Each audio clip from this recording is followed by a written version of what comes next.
If you guys are new to ADAMHS, haven't had a funding cycle with us before, you would go down here and request a ADAMHS provider portal. I'll show you what this looks like.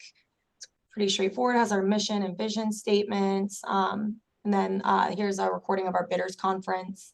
You'd press next.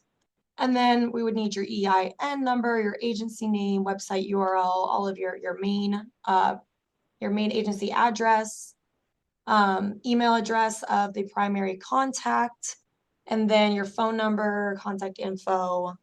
And then you would use this username. We prefer that you guys use your email address. It does not have to be, but it just makes your life easier, our life easier, because then when you try to go back and think, what username did I pick? Just put your email address, and then you can create whatever password you want. And then that would then trigger us to be able to accept your agency, and then you guys could go ahead and log in. But that's only for new agencies. If you guys have had a funding cycle with us before, I've already gone in and made an agency site for everybody, so you don't have to worry about that. I just need your primary contact's name, their email address, their job title, and their agency name. So that contact is going to be your primary agency contact. So not your quality improvement contact, not your program contact, but this person is going to be responsible for receiving all communications about the AFF process. And they're going to need to get all that information out to anybody that needs it in your organization. So once again, that primary contact's name, that email address, job title, and agency. And then I will drop my email here in the chat at the end. But then since I've already made an agency site for you guys, I'll set that primary contact up with that corresponding agency site. And then you guys will have a login. And then once you guys are in there, you guys can make logins for the rest of your staff that need one, but we will get there. So very first thing is you're going to sign in. Very simple. This is what you're going to see. Ignore all this. This is kind of like prevention stuff. But you're going to see this is a test website. So if that looks kind of confusing, I just didn't want to use an actual agency site while I'm showing you guys how to use the system. But you'll see different, it's your homepage. You're going to look right here on the left where I'm kind of circling my mouse. This is going to be information for your entire agency, whether it's prevention or treatment. So if we kind of scroll down and look here, you're going to see treatment support right here. You're going to see prevention. So this box up here is going to have information for both prevention and treatment. It's not going to be for one or the other. So this homepage is where you'll see different like news articles posted, or if we have any announcements for you guys, upcoming trainings, as you see, like upcoming full coalition meetings, just anything that we want you guys as providers to see or might be a useful resource for you guys is going to be posted on this first page. So moving on, we're going to go to the agency profile. This is going to be where it is that agency profile that I already created for you guys. You're going to have that primary contact in here, your website. If you want, you can put your social media pages. If not, you don't need to put that. Anything that has a star here is going to be necessary. You can't move on without filling that out. So if it doesn't have that, don't worry about it. We want your main agency address. So I know a lot of you guys have agencies that might have, 4 or 5 different locations. It's going to be that main mailing address you're going to put in here. And then that main phone number as well. So like I said, this isn't just for treatment. This is for your entire agency. Next, we're going to go to the contacts. These are all contacts in your agency that are relevant to us. So we've already kind of filled these in for the test website, but if you wanted to add a new one, you're going to go here, add new.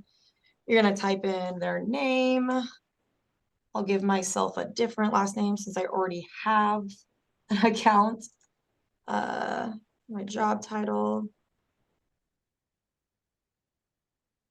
And then your email address.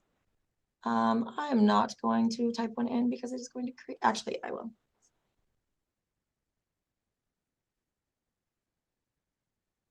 .org. Oops. It's got nails on today, guys, so my typing is not as good as it usually is. All right, phone number, and then you're gonna put your address in, and then everything you do, you wanna press save before you do that. But I want you guys to pay attention to this right here. When I make you guys a primary contact, that person's going to have a login. Once that happens, you can go in and make Sally, Jerry, whoever in your organization as well a login this way that we're doing. But you want to click this box or else they're just going to become a staff member. If you want them to have an EC Impact login where they can go into the system, you want to click that. You're going to click save and update. Yep, it's not going to let me because this username already exists because I am already a staff here. So I'm just going to cancel. But if I would have not had a contact already, that's where you're going to see me in here with all my information. If you want to put in like your CFO, but you don't want them to have login, just don't click that box, but they're still going to show up here in your contact list. And we're going to be putting these contacts in two separate places. We're going to be putting them in here for the overall prevention/treatment agency information. And we'll also put that in again once we actually go into the application itself. So that's the contacts page. Your program profiles. This is where you're going to have all your programs in your agency that are going to be in this funding cycle. And then you're going to want that primary program contact in here as well, so that if we have any questions about your program, we know exactly who to go straight to contact. You can edit this if you guys have somebody that leaves and then or somebody else becomes the primary contact, you're going to click edit. And then if you remember that list of contacts, that's going to trigger here. So all those contacts that were in this page over here are going to be in this drop down menu. So I can pick Amber over here to be the new signs of suicide contact. I'm going to press save and update. And then I'm going to go save and return to previous page. And then you'll see that she's now the new primary contact. Compliance, don't worry about it. That's something new that we're learning the capabilities of and we're still trying to code. So this, just don't even pay attention to compliance. Lastly, in this agency part, we have the email history. So this is where any kind of emails we as an organization of ADAMHS send out to you guys, or if you guys send them to us through this portal, you're going to be able to go back and view these emails. Very helpful because, you know, all of our emails get very crowded. We probably get like 20, 50 emails a day. So if you have any kind of, oh, well, I remember getting an email about that, but I don't remember where that's at. So that's actually going to be in your agency email history. So that is just the overall agency part of this website. Let's go into now our actual application. So we're going to scroll down here, past prevention, because we're doing the treatment supporting application, and we're going to click CY 2024 application for funding. All right, so this is what it looks like. All of this information will be updated with the correct days. Your deadline for your application is October 20th. It's a Friday and it's going to be at 5 p.m. So you'll see that countdown here. But this is basically your application. It's nice because you can see everything all at once in front of you. It's not, you don't have to click a bunch of times to get kind of maneuver through it. If you guys remember the old applications, the information is pretty much the same. It's just the layout is different. The only thing I will say that differs is that if you guys remember, you'd go in and there'd be places in here to add your supporting documents. Now we have, let me scroll all the way through here, return to overview page. We now have one tab for supporting documentation where everything will be all in the same place. So it's harder to miss anything, but we'll go through all of this one by one. First thing I want you guys to focus on is the programs you are applying for.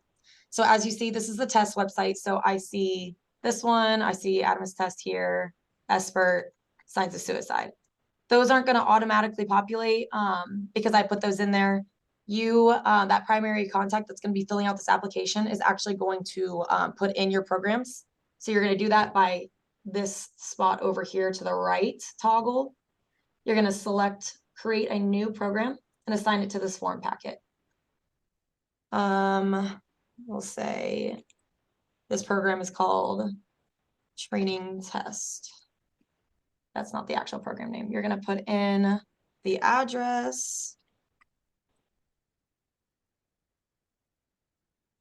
Your city. All right, and then you're going to say save and complete or registration. you'll get to this page, review and complete registration. You just want to make sure that you know everything's spelled correctly. And then you're going to press complete registration. All right, now you see status, ready to proceed back to application. You're going to press continue. And then you will see that here it is, new program. If you decide, you know, I wanted to apply for this program and maybe I don't want to apply for it anymore, you're going to go all the way over here to the right and you can unclick this checkbox. And then that will not be one of your programs anymore. However, if you decide you change your mind, you actually do want to apply for that program, go back to the bottom and just include it in your application again. Very straightforward. So we'll go through. So this is now, as we were talking earlier, this was for all of prevention and treatment. This application is just for treatment. So this information, when we go to contacts and everything, is going to be purely for your treatment program. So first thing, we'll go into the organizational information. You'll have your legal title of your agency, your date of incorporation, agency status, tax ID, SAM and UEI number, and then the DUNS number, and then that primary address. Pretty straightforward, very similar to how we did it in the past. We're going to have some board member information. As you can see, all of these are starred, so you need to fill in all of these. Agency contacts. So we're going to have your chief executive officer, finance, applicant signer, contracted signer, CFO, clinical director. I will say that please, please, please make sure that this information is correct. I've seen in the past where, you know, somebody puts in just the same contact for every single one. And then later on, after the application cycle ends, and I need to go find somebody, and I'm like, well, who's the person in this job title? It's hard when they're not correct. So please, please, please make sure that this is up to date and correct. Yep, so we're gonna go all the way down. Primary grievance, all your contacts are gonna go in here. So, and then your total number of open positions, additional information, and then you're gonna save your work always. And then I always say to be safe, save your work and then save and return to the next page. You could just do this first, but just to make sure that you guys don't have to put in all that information again, because it does take a while, just double save, doesn't hurt. Next, financial and insurance information.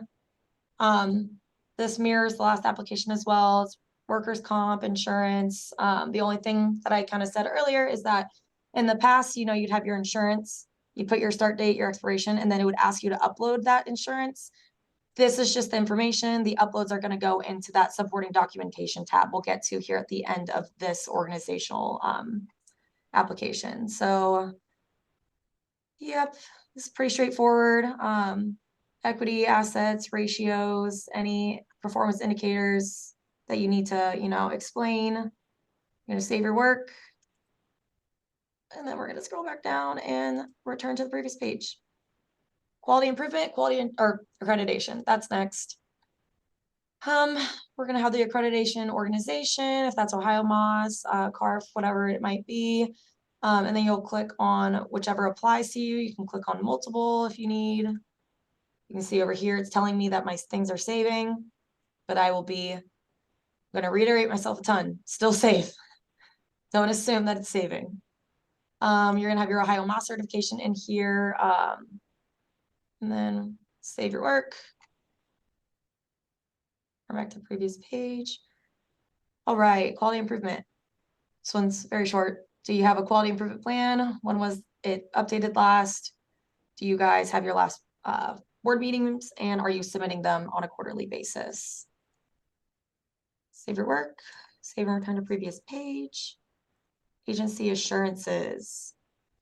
So this is where you can put in your agency assurances. If agencies were, I mean, it's pretty straightforward, guys. Outcome assurance and agreement are to be uploaded to the supporting documentation form. And I will show you where that is. It's over here. We're kind of getting there, going down the line. Diversity inclusion. This gives us an idea of your, you know, your demographics. It's helpful to you guys. It's helpful for us to see as well as the inclusion of your diversity inclusion statements. Once again, you're going to upload that into the supporting documentation tab. All right. Facility schedule. It's going to be your facility addresses. You put your primary and then your secondaries. If you guys have an additional one, it will trigger. See, like I have 2 in here, facility 1, facility 2. But if I have 6, I'll just put 6 in here. And then it'll give me the option to put a bunch more. Or if you say no, it'll just be the original one. But oh, I don't know why that's doing that. Hold on. Technology is funky sometimes, guys. There we go. That looks better. All right. Save my work. Save and return. And then your service plan narratives. This one is kind of like a free type, so you can either type in here. I always say type in a Word document or a Google Docs document, copy and paste. So nothing happens if you have to, walk away from your computer. The system will kick you out if you're inactive for 2 hours, so just be cognizant of that. Yep, these are all fill in boxes, and then you can say yes or no here, and then if no, that will disappear. But there we go, and then save work.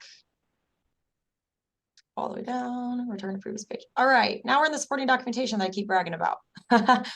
So in the past, we just asked you to upload your files into the additional documentation, and it got kind of confusing because sometimes, files aren't named what they should be named, or they kind of just get jumbled. So here, it's really straightforward. If you guys want to go back and look, oh, well, where did I put my my table of organization? Oh, I know it's in my application here. Let me go in here, labeled. It accepts docs, but I will say you should probably put in a PDF because sometimes when you are uploading documents and you kind of transfer them, something can happen with Word. It gets weird. So just put it in a PDF so nothing on your document gets skewed when you're, switching between different devices or technology. So, but board members, billing services agreement, continued existence statement, certificate of good standing. Some of these are starred, some of them are not. The ones that are starred, you have to have something in there. Current staff listings, openings, emergency operation plans, premium payment certificates, insurance, liability insurance, proof of performance bond, proof of payment, most recent audit, organizational budget, accreditation, licensure, certification documents, Ohio Moss behavioral health certification, the QI plan, current quarterly annual QI reports, affirmative action plan. That's going to be like your diversity, equity, inclusion statements, and DEI plan, Ohio Moss behavioral health certification, outcomes, and your agreements. So once you get all those documents in there, you can save and upload. And then you can save and return to a previous page. So that is just the general, application, all of your information. After that is going to be your programmatic sections, which, like I said, these are going to appear when you add them here from this list and you create one. I'm going to go back. So I showed you how to do that. You can also select a program in here if you want to work directly on that. But so these are all going to look the same, just same thing, but for different programs. We'll go into Esper because I did a little bit more in here than the ADAMHS test. So you'll go into your narrative portion. Once again, type it up in a different document and then copy and paste it in here. Program status, you'll say if it's a new or a current. You can check your priority populations. You can check one, you can check none, you can check all of them if you want. And then these are going to be your evidence-based practices. So this list goes down for a long, long time because we put in every single one for you guys, so you didn't have to type it in yourself.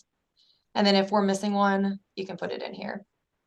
Your ASAM criteria, estimated numbers. I do want to point out this looks a little different than last year in the terms of we used to ask total number of unduplicated individuals served by the program that you guys think are going to be served.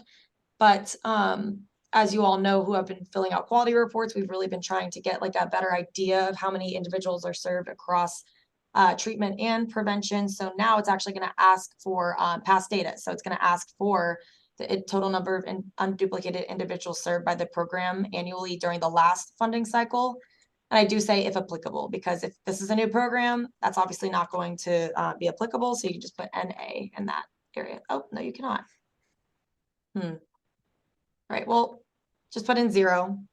And then we'll know if you type at the bottom or at the very top that it's a new service. But all right, scrolling all the way down. Descriptions of current access, different like anticipated length, operations, mission criteria, exclusionary criteria, procedure codes, and then any other similar programs. Looks the same as it kind of did before. Save and continue. Then you're going to go into the evidence-based practices. All right. So if you remember when we clicked those, that's going to, whatever we clicked is going to show up here. If I want to edit this, I can delete. Say, maybe I don't want ecological anymore. So I deleted that. If I want to add one, select a new evidence-based practice. I can just go in here and click 2 new ones, or that's no evidence-based. Prime for life. And scroll down, save my work. And then you'll see that they are now in here as well. So, yep, kind of self-explanatory. These are going to correlate with what you put in for the program narrative, evidence-based practices. All right, so we will go. Sorry if I'm scrolling so fast, guys. Want to make anybody dizzy? All right, budget addendum. So this is where you're going to put like just like a narrative of your non-personnel costs. Does this program receive other funding? Yes. Then you can click who. Other, if I say yes, it's going to ask me who that funder is and that amount. And then you want to press agree because this is going to be a cost reimbursement. All right, non-Medicaid type. All right, this is where you can put in your units for your procedure codes. We kind of put all this in for you, so there's going to be a lot. And if it doesn't correlate to you, you might get dizzy scrolling, but everything's in here for you guys. And then you can also view a printable version if that's more like helpful. You're going to save your work. And then I'm not going to scroll for this one for the sake of making you guys, I'm just going to do it really fast. There we go. All right, cost reimbursement for the program budget. So this is where you're going to put that overall like program budget description, personnel cost, non-personnel, very similar to last year. And then budget summary. So this is where you can put that summary of your budget. This isn't the itemized, it's just the total summary. The next page is where you're going to have an opportunity to upload that budget as well as that budget summary. So we're going to go here to that program budget upload. You can choose your files. We do have a like a spreadsheet for you to use that has like a summary page as well as a itemized budget page that we ask for you guys to use. It's going to be an additional tools down here. We'll go there later. This application for funding materials has that template for you for your itemized budget. But yep, you would just like choose whatever you wanted to upload, save upload, and then return to previous page. And that is the program part. So honestly, go through all your programs, upload all that information in, and then you'll be ready to submit. So if I uploaded everything, it would then let me go to ready to submit, but since I haven't, it won't let me go in there yet. But then there's just a button that says submit after that, and then you'll get an email from us, well, from the website saying that your application was submitted correctly. And if there's anything that, you know, we as a team see that needs to be corrected, we can open that back up for you guys, and then you guys can go back and make any corrections that might be needed, such as budgetary, maybe more description in your narrative or what that might be. But once again, the applications are due Friday, October 20th at 5 p.m. I do want to go in here and show you this resource center. So if you go in here, you'll see like a site manual. Download this. It's what I put in the chat. That gives you kind of, everything that we talked about. This one's kind of high overview. This was actually given to us from EC Impact. So the one I sent in the chat is more targeted for your guys's applications. But there's a ton of resources down here. That application for funding materials has, outcome assurance statements, that budget template for you guys to use, HIOMOS agreements and assurances, and definitions of strategies. There's going to be a lot of prevention stuff in here just because prevention has gone through a cycle with this website and treatment has not yet. So once we get through that application for funding with treatment, you'll see different resources here for treatment as well. But anything that might be relevant for you guys, I think these two are really going to be what you're focusing on if you need support. But also, yeah, if you guys have any questions, you guys can always email me and I'd be happy to, set up a meeting with you and help you kind of navigate the system if you guys are having any kind of struggles with it, because it is a new system and I want you guys to feel supported and to, be able to use it and feel confident with your application. So I'm going to stop sharing my screen here.